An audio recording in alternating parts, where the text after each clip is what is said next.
magandang gabi sa ating lahat, mga kapatid. Pasensya na po, hindi na po ako nakapagpaalam kanina sa may dako,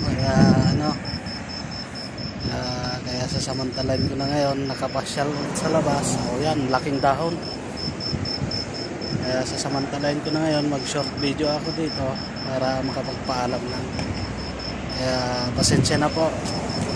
Shout out nga pala sa lahat ng viewers. Kaya naway magustuhan nyo po yung video ko na yun. Sa mga kapatid, kaya pasensya na po. Muli pasensya na po. Kaya ngayon nagpapasyal dito sa garden yata to, hadika tawag nila. O, laking dahon. Kaya so yun nga po guys, pasensya na po ulit sa mga viewers. Please like and subscribe my YouTube channel and don't forget to click the notification bell. So yun lang po, maraming salamat po. Hanggang dito na lang po.